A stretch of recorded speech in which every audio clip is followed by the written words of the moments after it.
Okay, makan dan menang hadiah geng. Tu dia. Cara nak menang hadiah cukup mudah. Cukup mudah. Hampa mai makan dan dapat hadiah. Okay, macam mana cara nak menang? Hampa makan dengan harga RM100, hampa akan dapat bantai ni satu.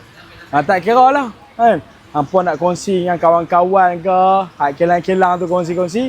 Dia tengok bil cukup RM100. Okey, dapat layak satu, dapat bantai ni satu. Kalau RM200 dapat dua. Bantai free, makan pun dapat, hadiah pun dapat.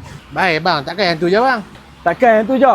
Ada lagi, jom. 10% kupon untuk P-Home kan. Bermacam-macam ada. Allahu Akbar, dengan sofa dah, dengan lembut, dengan tilam dah.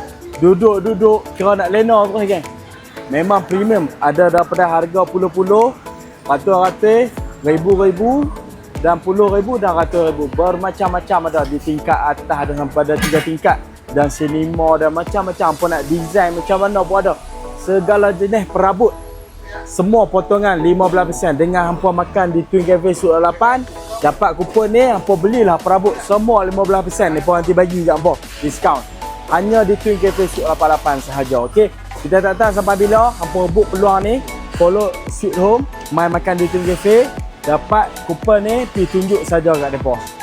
Kan? Pergi tunjuk saja kat depa kupon ni dan boleh dapat diskaun 15%. Jangan lupa peluang ni, geng.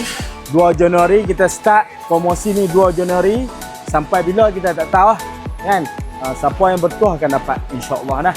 Okey geng, jangan lupa follow Sweet Home dan juga Twin Cafe. Kasih sampel geng, jangan ada.